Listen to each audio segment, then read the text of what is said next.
오늘은 돌아온 탕자 시리즈 16번째로 본문은 누가복음 16장 26절에서 31절 보겠습니다.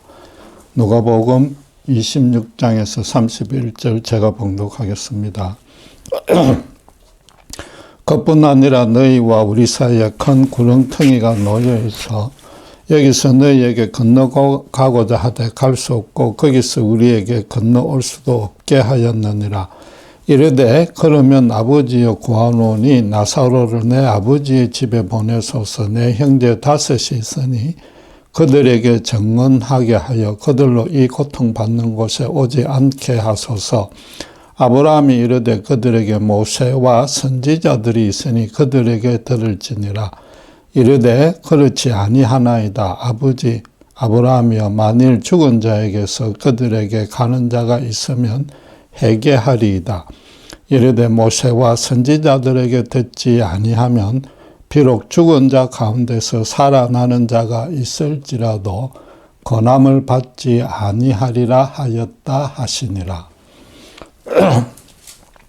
복음서를 보면 사후 심판에 대해서 예수님은 바깥 어두운 데 쫓겨나가 거기서 울게 될 것이라는 정도로 간단하게 설명하고 맙니다. 그러나 바리새인들의 위선적인 경건을 꾸짖는 이 거지 나사로와 부자의 비유에서는 상당히 구체적으로 묘사했기 때문에 세밀히 살펴볼 필요가 있습니다.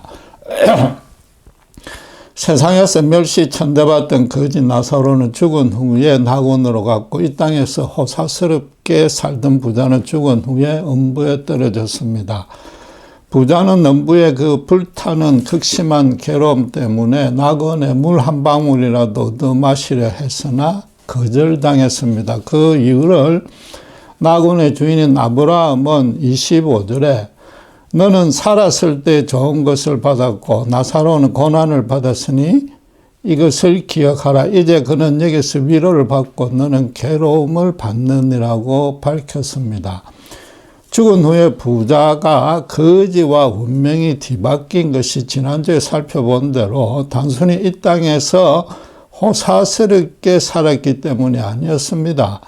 돈만 주인으로 모시고 살면서 자기가 정한 기준에 따라서 거기에 미치지 못하는 사람들을 평생 동안 천대했기 때문입니다. 부자인 바리새인들은 살아있을 때 거지 세리와는 한 끼 밥도 나누지 않았습니다. 지금 물 한 방울은 그들이 매일 연회를 벌리면서 먹고 마셨던 그 음식에 비하면 정말 이거 아무것도 아닙니다. 그러니까 너희가 살았을 때 범한 잘못이 얼마나 큰지 안다면은 지금 이 물을 주지 않는다고 해서 내가 결코 원망할 수 없다는 것이다. 즉 지금 당하는 고통은 너에게 너무나 당연하다는 뜻입니다. 오늘 본문은 아브라함이 부자의 요청을 거절한 또 다른 이유를 설명하고 있습니다. 음부와 낙원 사이에 서로 건널 수 없는 큰 구렁텅이가 있기 때문에 물을 건네줄 수 없다고 합니다. 비유의 특성은 상징과 은유를 많이 사용하지만 누구나 그 뜻을 쉽게 이해할 수 있게 설명한다는 겁니다. 낙원과 음부 사이에 이동이 불가능하다는 말씀의 의미도 간단하게 추정이 가능한데 크게 두 가지입니다. 첫째,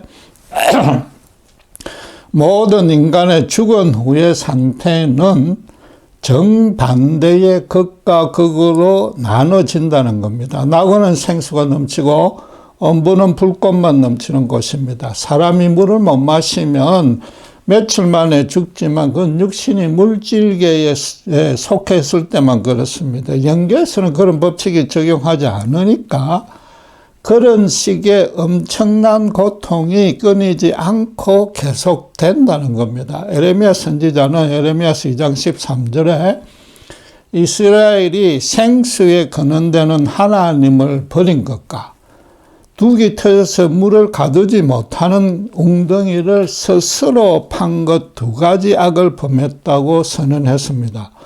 부자는 자기 소유를 갖고 자기 만족을 이룰 수 있다고 자신하며 살았지만 생수에 거는 데는 하나님을 멀리 했습니다. 그래서 사실은 부자는 이 땅에서부터 탐욕을 전혀 채우지 못하고 항상 목말랐던 가장 실패한 인생을 산 것입니다. 그러니까 죽었어도 하나님이 안 계신 곳, 항상 목마를 수밖에 없는 곳으로 떨어질 수밖에 없었던 것입니다.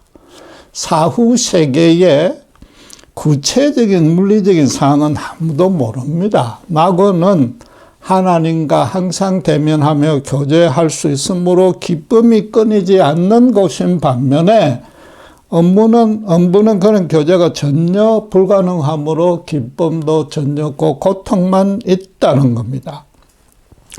낙원과 음부 사이에 구렁텅이가 가로막고 있다는 둘째 의미는 죽은 후에는 제2의 구원의 기회가 전혀 없다는 겁니다. 죽은 후에 후회해봐야 이미 늦었고 절대로 그 운명을 바꿀 수 없는 겁니다. 그런데 유감스럽게도 일부 교파에서는 예수님이 지금 이렇게 확정적으로 말씀하신 이 진리를 거부하고 죽은 후에도 제2의 기회가 있다고 가르치고 있습니다. 예컨대 몰몬교에서는 죽은 자를 위해서 이 땅에 남은 가족이나 친지가 기도해 주면은 이 비유와 달리 음부에서 낙원으로 옮겨진다고 가르칩니다. 죽은 후에 제2의 기회가 있다고 가르치는 의도는 건 사실 뻔합니다. 우리 정통 크리스찬들도 그러하듯이 그들도 몰몬교를 믿지 않고 먼저 죽은 가족들의 안위가 아주 걱정이 되고 또 미처 전도하지 못했던 죄책감으로 괴롭습니다.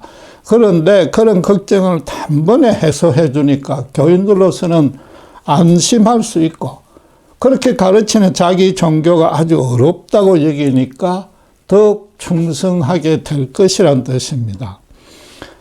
유감스럽게 제 가톨릭에서도 그런 유사한 교리가 있습니다. 죄의 종류를 7가지 큰 죄 대죄와 그 외에 소죄를 나누는데 대죄를 짓고도 고해 성사를 하지 않는 자는 곧바로 음부로 심판받습니다. 그런데 소죄에서 자유로운 자는 아무도 없으니까 나머지 모두는 죽으면 일단 연옥으로 들어가서 구원을 기다리며 회개해야 된다고 가르칩니다.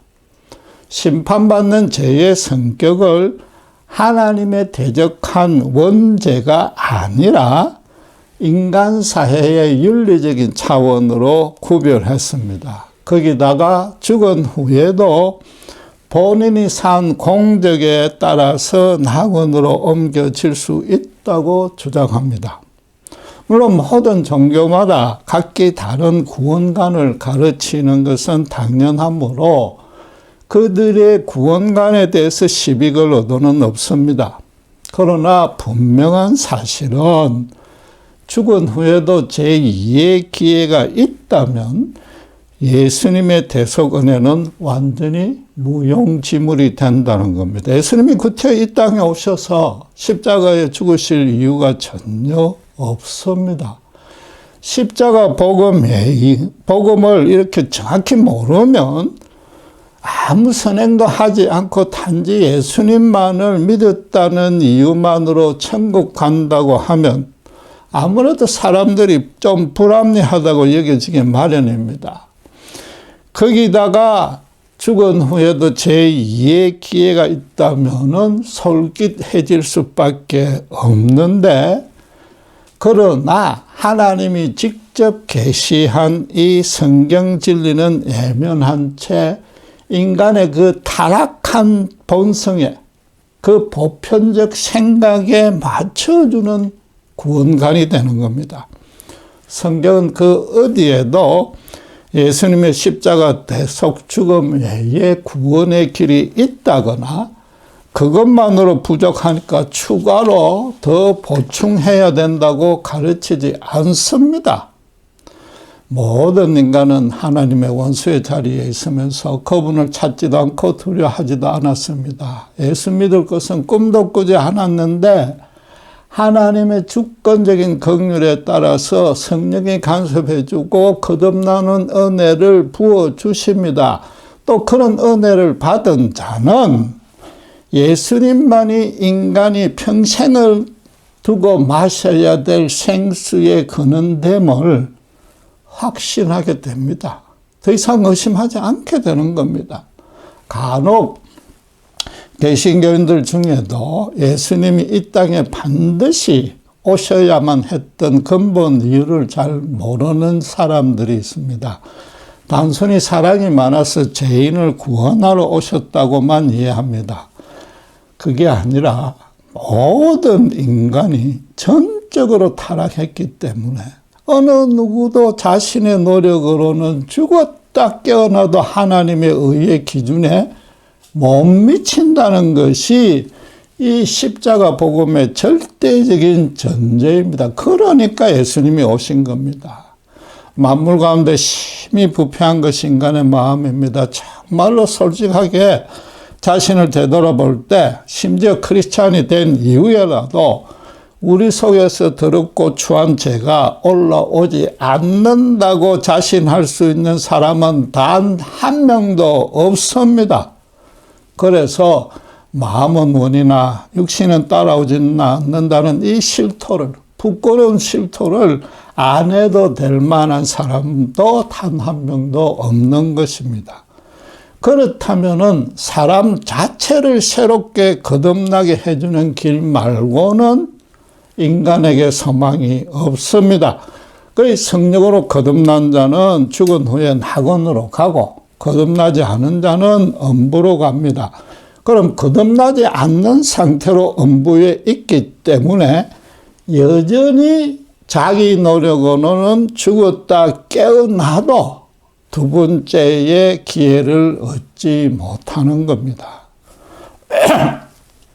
목이 타들어가는데도 물도 마시지 못하는 고통이 너무 힘들어진 부자는 아직 살아있는 형제들이 걱정이 되었습니다. 참으로 예수님의 이 비유는 신묘하기 짝이 없습니다. 예를 든 그 일부 교파에서는 살아있는 가족이 믿지 않고 죽은 형제들을 걱정한다고 가르치나 지금 예수님은 정반대로 죽은 자가 살아있는 가족을 염려한다고 말합니다. 물질계에서는 영계의 상황을 전혀 알 수 없으나 욥기 서론에서 말하듯이 영계에서는 물질계의 사정을 익히 알 수 있다는 뜻입니다. 부자는 이 극심한 고통을 형제들에게 가르쳐 주어서 이곳에 오지 않도록 28절에 나사로를 자기 아버지 집에 좀 보내달라고 요청했습니다. 나사로보다도 본인이 가서 설명해야 형제들이 잘 들을 것인데 나사로를 보내달라는 것도 좀 의미심장합니다. 부자 바리새인이 죽었어도 살아있을 때 버릇을 못 버리고 거지 나사로를 천대하며 부려먹으려는 뜻은 아닙니다. 음부에 완전히 떨어진 자는 더 이상 그곳에서 벗어날 수 없다는 사실을 지금 깨달은 겁니다. 반면에 낙원에 있는 자는 더 이상 심판이 없으니까 아브라함이 허락만 하면 어디라도 갈 수 있으리라고 여긴 겁니다. 자기는 아브라함에게 아무 허락도 못 받지만은 아브라함의 품에 있는 나사로는 아브라함의 허락을 받을 수 있다는 겁니다. 실제로 예수님이 나중에 모세와 엘리야를 변화산으로 불러내려서 교제를 나눴지 않습니까? 부자는 이 자기가 심판을 받은 원인을 나사로가 대신 잘 전해주어서 자기 같은 실패를 겪지 않게 하려는 뜻이었습니다. 말하자면 앞으로 사람들을 자기 기준으로 차별하지 말고 세리와 죄인들과도 식사 교제를 하라고 제발 가서 좀 당부해 달라는 뜻입니다. 부자도 그 형제들의 인생관과 신앙관과 평소 삶의 모습이 자기와 똑같았다는 걸 인정한 겁니다. 그래 바리새인 동료들과 그 자기들이 잘못된 가르침을 따르는 유대인들이 자기처럼 음부에 떨어질 것은 이미 확정된 사실이란 걸 안 겁니다. 그 자기는 어차피 이렇게 됐지만은 그들이 아무것도 모르고 흥청망청 지내다가 심판받을 것을 아니까 너무 안타까워진 겁니다. 그런데 아브라함은 그럴 필요 없이 모세와 선지자들이 있으니 그들에게 들으면 된다고 29절에서 거절했습니다. 굳이 나사로를 다시 보내지 않아도 구약시대 이래로 지금까지 구원과 심판의 기준을 가르쳐 주려고 너희 형제들에게, 즉 이스라엘에게 수많은 선지자들을 보냈다는 겁니다. 그러니까 하나님께 순종하면 복을 받고 불순종하면 벌을 받는다는 그 절대적인 기준은 귀에 못이 박히도록 알려줬다는 겁니다. 이게 단순히 도덕적인 선행을 하느냐, 종교적으로 율법 규정에 순종하느냐의 문제가 아닌 겁니다. 하나님 그분만 주인으로 모시고 일생이 그분의 거룩한 뜻 안에서 거해야만 된다는 겁니다. 실제로 구약시대에 하나님이 이스라엘을 심판한 첫째, 아니 거의 유일한 이유는 우상숭배를 한 것 때문입니다. 윤리적인 죄가 아닙니다. 그것도 겉으로는 여호와 하나님을 섬기면서 속으로는 우상을 더 중하게 섬기던 그 혼합신앙 때문이었습니다. 모세율법의 기본인 십계명은 잘 알다시피 첫째가 하나님 외에 다른 신을 두지 말라는 것이고 둘째는 우상을 섬기지 말라는 겁니다. 그런데 그 첫째 계명에 하나님 외에라고 표현했는데 사람들이 하나님을 섬기면서도 다른 신도 함께 섬기리라는 걸 전제로 한 겁니다. 십계명이라는 거는 하나씩 따로 지켜서는 안 되고 첫째 계명을 어기면 나머지 전부를 아무리 다 잘 지켜도 소용이 없다는 겁니다. 더 정확하게 말하면 인간이 짓는 모든 죄는 이 첫째 계명 하나님을 외면했거나 하나님을 섬기면서 돈을 더 사랑했기 때문이란 겁니다. 하나님이 가장 싫어하는 죄는 첫째 계명을 지키는 척하면서 둘째 계명도 어김으로써 사실상 가장 중요한 것뿐만 아니라 둘 다를 어기는 겁니다.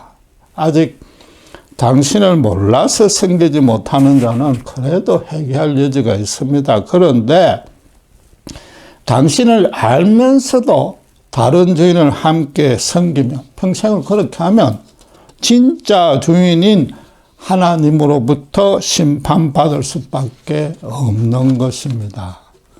지금 그 요청을 거절당한 부자는 그래도 미련이 남아서 30절에 만일 죽은 자에게서 그들에게 가는 자가 있으면 회개하리라고 다시 간청했습니다.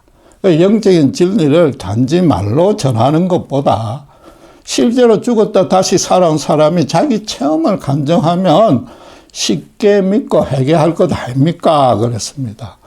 일리가 있으면서도 자신이 실패한 경험을 반영한 진심 어린 고백이라고 볼 수 있습니다.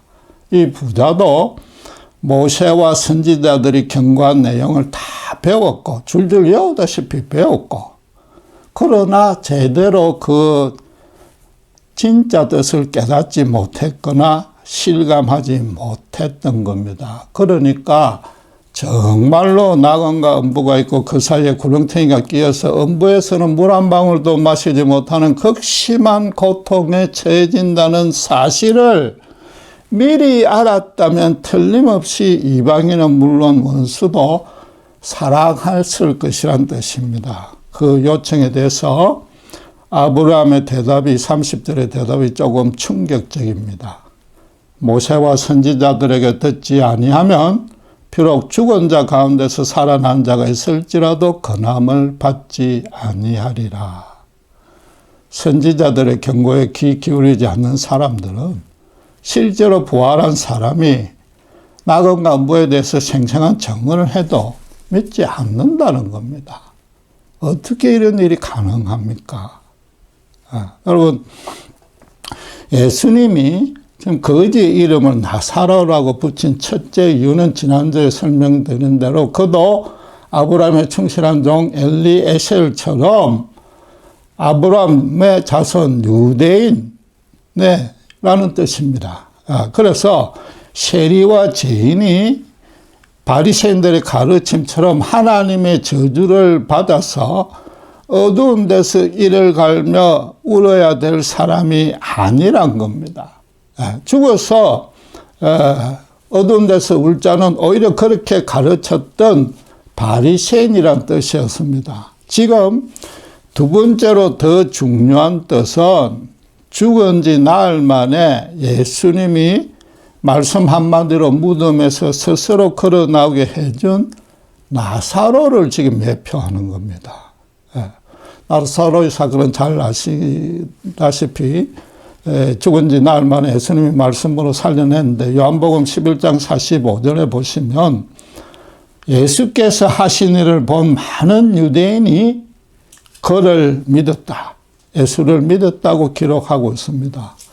죽은 자가 다시 살아났는데 어찌 예수님의 권능을 믿지 않을 수 있겠습니까? 그런데 문제는 이어지는 기록에 따르면은 사람들의 믿음이 그대로 지속되지 않았고 당시 사람들 중에도 전부 다 믿지는 않았다고 합니다. 요한복음 11장 46절에서 48절 제가 봉독해 보겠습니다.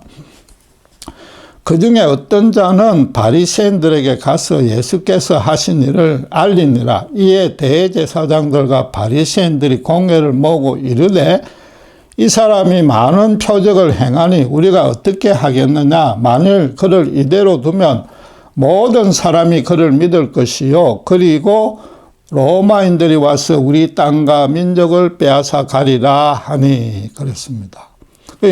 주목할 사항은 바리새인들은 나사로가 소생한 사건에 대해서는 전혀 반론을 제기하지 않았다는 겁니다. 예수님에게 죽은 자를 살리는 권능이 있고 그래서 메시아일 가능성도 있다고 인정한 것입니다. 그러나 예수님 때문에 자기들의 기득권이 빼앗기거나 줄어드는 것만이 크게 염려했습니다. 예수님 말씀대로 하나님과 돈 두 주인을 섬기면서 하나님보다 돈을 더 사랑했던 겁니다. 지금 예수님이 이 비유를 말씀하신 것은 나사로를 소생시키기 전입니다. 당신께서 나사로를 살릴 것이고 바리새인들이 그 사실을 보고도 믿지 않을 것이란 걸 미리 다 아시고 이 비유로 경고하고 있는 겁니다. 실제로 그런 일이 벌어지면 이 비유를 떠올리고 제발 당신께로 회개하고 돌아오라는 겁니다. 예수님이 유일하게 이 비유에서만 등장인물인 거지의 이름을 나사로라고 붙이신 그 뜻이 얼마나 심오합니까? 그런데 바리새인들은 이 사건으로 인해서 요한복음 11장 53절에 보면 도리어 예수님을 십자가에 매달기로 하고 심지어 그 앞에 44절에 보면 나사로마저 죽이려고 본격적으로 음모를 짜기 시작했습니다. 노련하고 엄령한 대제사장 가야바가 모든 사람이 예수를 믿으면 로마 사람이 와서 우리 땅과 민족을 빼앗아 갈 것이니까 온 백성을 위해서 한 사람 예수가 죽는 것이 옳다는 교묘한 핑계를 만들어냈습니다. 당시에 로마의 식민지 정책은 각 그 민족 고유의 종교를 자유롭게 믿게 허락해 주는 것이었습니다. 그러니까 나중에 빌라도도 그 정책에 따라서 예수님을 살려주려고 노력했지 않습니까? 그런데도 지금 바리새인들을 비롯해서 유대교 지도자들은 오직 자기들 돈을 지키려고 거짓을 진실인 양 만들어내서 우매한 백성들을 선동했습니다. 자기들이야말로 로마 당국의 비호 아래서 온갖 사회적, 정치적, 종교적 특권을 다 누리고 돈을 벌면서 오히려 백성들을 염려하는 것처럼 가장했습니다. 한마디로 하나님 그분을 죽여서 자기들 돈을 살려내려 한 겁니다. 엄연히 지금 나사로가 살았다는 사실과 그 진리를 알고도 완전히 묵살해 버렸습니다. 그들이 정말로 율법과 선지자들 계시대로 순전한 믿음을 가지고 하나님 뜻대로 살고 있었다면 이건 도저히 범할 수 없는 상상도 못하는 죄였습니다. 예수님은 그렇게 될 줄 다 아셨기에 나사로를 음부의 증인으로 보내봐야 아무 소용이 없다고 말한 겁니다. 예수님의 이 마지막 말씀은 불행하게도 오늘날도 그대로 적용되고 있습니다.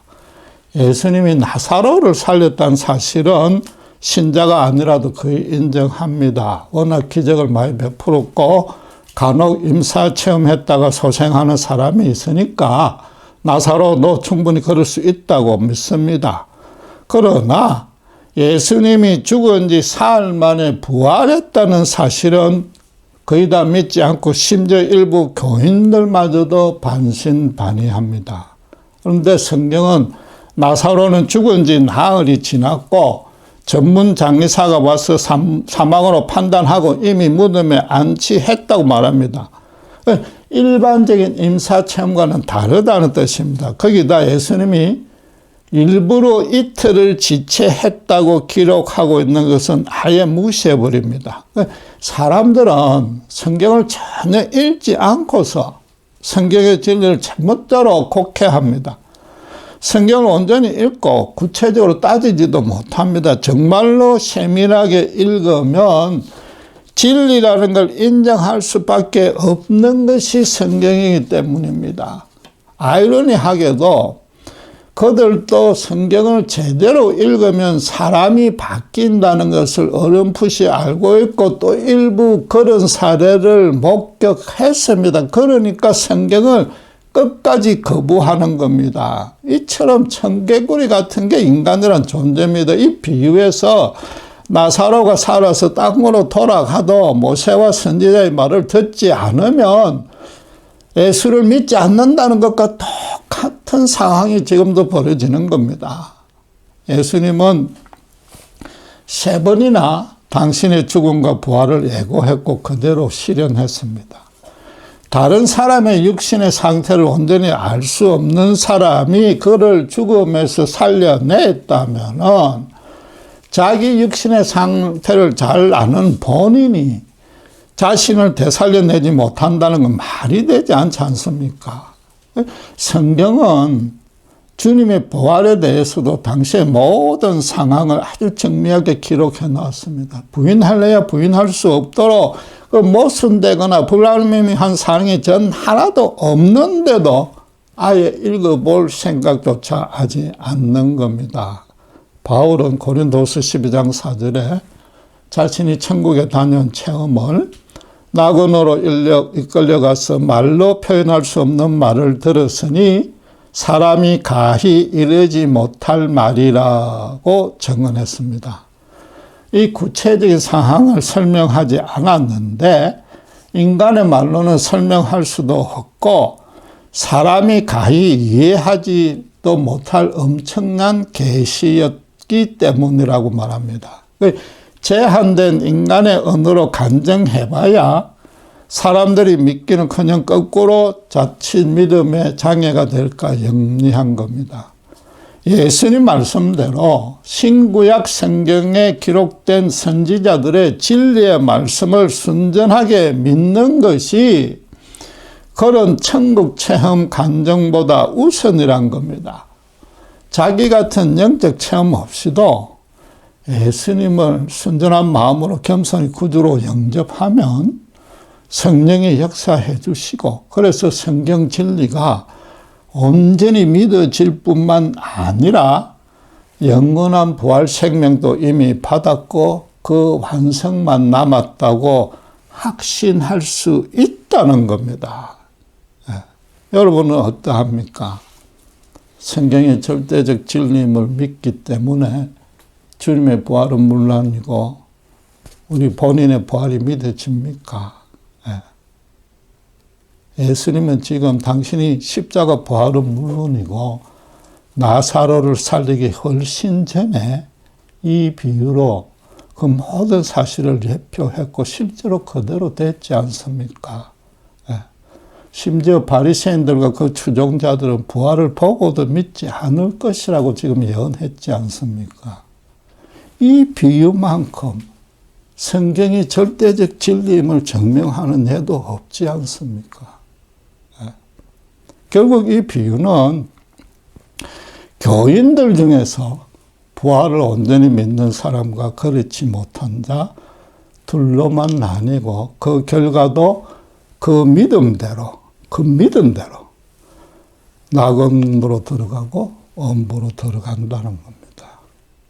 요즘으로 치면 신자 아니 목회자도 엄부의 지옥 심판을 받는다는 것인데 그 원인이 뭐라고 말합니까? 지금 계속 1년 된 비유의 주제대로 돈과 하나님을 둘을 동시에 주인으로 모시고 살았기 때문입니다. 쉽게 말해서 이왕이면 하나님도 잘 믿고 현실에서도 복도 많이 받았으면 좋겠다는 그런 믿음입니다. 교회에서 경건하고 믿음이 좋다고 칭찬받으면서 하나님 은혜로 사업도 아주 크게 번창했으면 좋겠다는 생각입니다. 세상은 돈을 추구하는 사람들끼리 서로 돈이 말려고 아구 다툼을 벌이는 겁니다. 수단 방법을 가리지 않습니다. 하나님은 그런 세상 속에서 당신의 거룩한 뜻을 세상 앞에 실현하라고 신자로 불러내셨고 또 그렇게 살도록 모든 인생을 인도해 주십니다. 신자의 삶은 세상 흐름과는 거스를 수밖에 없습니다. 말하자면 꺽먹고 알먹고식의 신앙은 기독교에는 전혀 없습니다. 그런데도 가끔 한국 교회는 그런 그런 신앙이 거의 주도하고 있습니다. 사람들의 그 타락한 본성적인 성향에 바리새인들처럼 성경의 진리를 갖다 맞춰주는 꼴입니다. 신자들도 신앙을 가지는 첫째 목적이 잘 믿어서 현실에서도 형통하자는 겁니다. 도덕적 선한 행위와 종교적으로 경건한 의식은 그 형통을 얻기 위한 수단밖에 안 됩니다. 그렇게 하지 않으면 복을 받지 못한다는 정도까지는 알고 있기 때문입니다. 성경이 말하는 형통은 전혀 다른 차원입니다. 예수님이 오시기 전 근 4,000년 전에 요셉의 삶을 통해 형통이 무엇인지 정확히 규정해 놓았습니다. 창세기 39장 23절에 보면 그가 바로의 시대장 보디발의 처에게 억울한 노명을 쓰고 감옥에 들어갔을 때에 여호와가 함께함으로 그를 형통하게 했다고 증언합니다. 그 전에 보디발의 집에서 노예로 살면서도 열심히 고생하고 있을 때도 형통했다고 창세기 39장 3절이 말합니다. 둘 다 현실적 안락과 풍요와는 전혀 관계없고 오히려 정반대의 모습이었습니다. 하나님의 뜻에 맞게 정직하고 성실하게 행동하면서 그분의 이름에 먹칠하지 않도록 거룩하게 살아가고 있는 것을 두고 성경은 형통이라고 말하는 겁니다. 그런데 우리는 많은 사람들이 나중에 그가 애굽 총리가 되는 것만 믿음으로 형통했다고 여깁니다. 그렇지 않습니다. 그가 하나님 뜻대로 살았기 때문에 그 뜻에서 어긋난 적이 없기 때문에 말하자면 하나님께 순종하는 참된 형통 안에 있었기 때문에 총리까지 된 겁니다. 그것도 야곱 가문을 기근에서 살려서 아브라함에게 주신 하나님의 언약을 실현하기 위해였던 겁니다. 우리가 현실 축복도 받을 수 있는데 그 가운데 하나님의 이름이 높아지거나 이웃의 생명이 살아나거나 최소한 자신이 그리스도를 닮아가는, 거룩하게 닮아가는 그런 차원이 조금이라도 있어야만 그게 형통인 겁니다. 또 매일 새벽 기도에 정말 믿음으로 쉬지 말고 간절히 기도할 내용이 바로 그것입니다. 들어가도 나가도 복을 받을 수 있다는 그 유명한 신명기 28장도 율법에 순종하면이라는 전제가 붙어 있습니다. 그리고 무엇보다도 들어가도 나가도라는 표현 자체 안에 일상의 삶이 항상 그래야만 된다는 뜻이 포함된 겁니다. 언제 어디서나 하나님만 주인으로 모시고 살고 있다면은 자연히 그분의 권능과 은혜는 따라오는 겁니다. 성경이 선악과에서부터 계시록 마지막까지 증언하는 내용은 사실상 하나뿐입니다. 돈이 하나님 대신에 혹은 더 우월하게 자기 장래의 안전, 기쁨, 만족이 보장해 줄 거라는 생각만큼 최고로 틀린 것이 없다는 겁니다. 본문의 비유가 말하는 바도 교회에서 칭찬받는 신자라도 하나님과 돈 두 주인을 동시에 섬기면 음부에 떨어질 가능성이 많다는 겁니다. 바꿔 말해서 참 신자인지 구별하는 기준은 하나님의 뜻을 세상에 실현하면서 살아감에 있어서 돈이 비록 중요하긴 해도 그 위세에 전혀 주눅들지 않는다는 겁니다. 기도하겠습니다. 하나님 아버지 하나님 감사합니다. 죽은 나사로가 다시 살아나 낙원과 음부에 관해서 증언을 해도 믿지 않는다고 했습니다. 얼마나 인간의 영적인 상태가 완악하고 비참한지 다시 한번 깨닫습니다. 그런 우리를 오직 예수님의 은혜로 이 자리까지 이르게 하신 은혜 참으로 감사합니다. 성경이 증언하고 바울 자신도 증언하듯이 우리의 단순한 체험만이 아니라 온전한 성경의 그 진리를, 십자가 복음을 순전히 깨달아서 순전히 전할 때에 때를 어떤 성령님께서 역사하셔서 하나님이 원하시는 잃어버린 양을 하나님께서 되찾아올 수 있는 그런 놀라운 축복을 우리를 통해서 허락하여 주시옵소서. 감사합니다. 우리 주 예수 그리스도 이름으로 기도드렸습니다.